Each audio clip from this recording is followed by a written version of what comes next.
साईं सचरित्र अध्याय 19। ब्रह्म ज्ञान पिपासु को साईं बाबा का उपदेश। एक धनी व्यक्ति अपने जीवन में सब प्रकार से संपन्न था।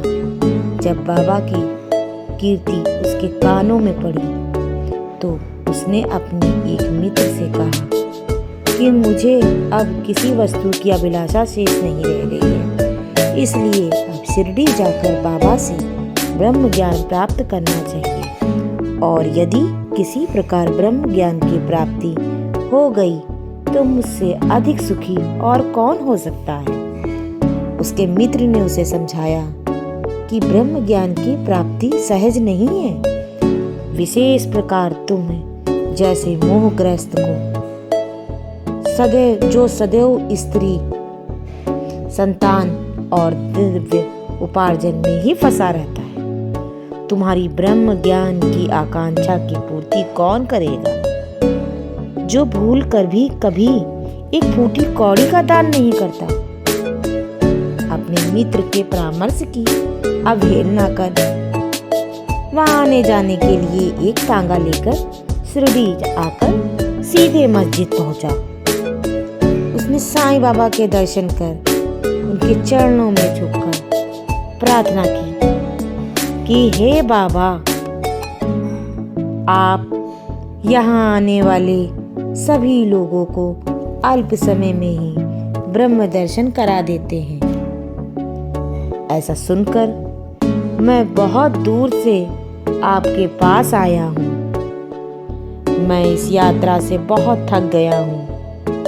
यदि कहीं मुझे ब्रह्म ज्ञान की प्राप्ति हो जाए तो मैं यह कष्ट उठाना अधिक सार्थक समझूंगा। बाबा बोले, मेरे प्रिय मित्र, इतने अधीर ना हो। मैं तुम्हें शीघ्र ही ब्रह्म ज्ञान का दर्शन करा दूंगा। मेरे सब व्यवहार नगद ही हैं, उधार कभी नहीं करता।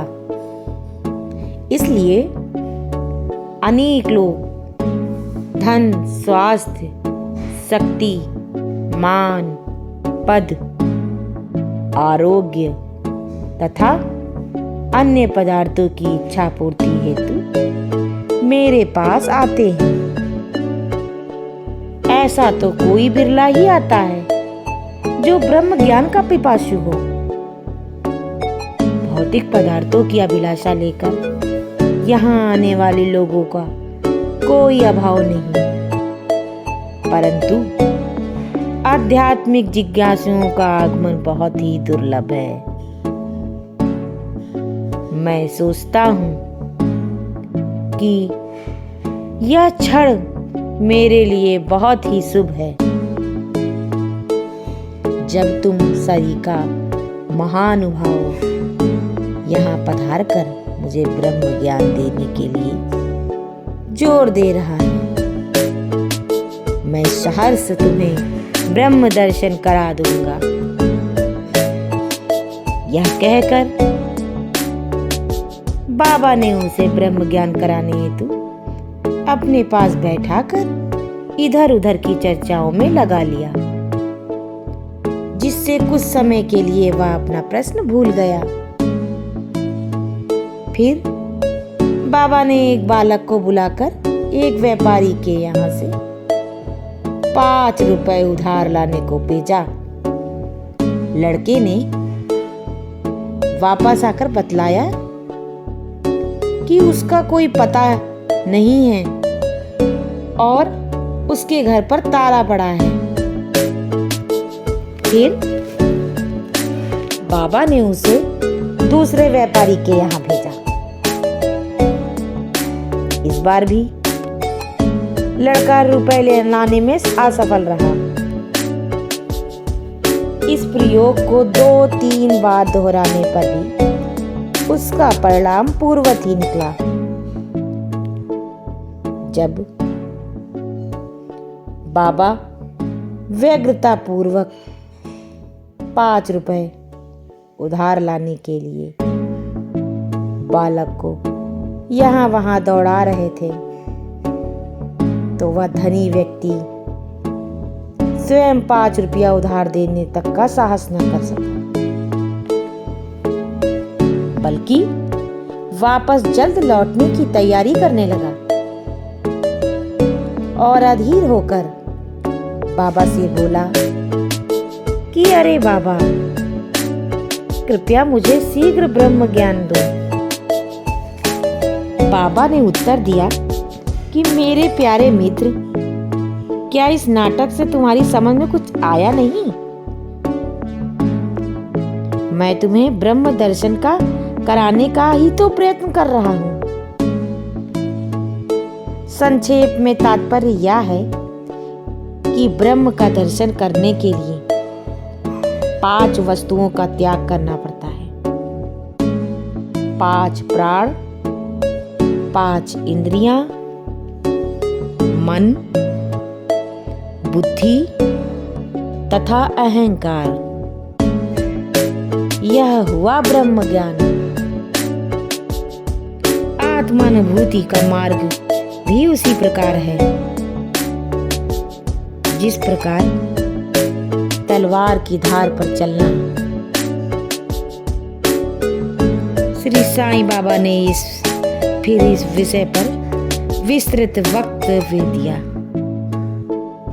ब्रह्म ज्ञान के लिए योग्यताएं। ब्रह्म ज्ञान की प्राप्ति के लिए कुछ योग्यताएं इस प्रकार हैं।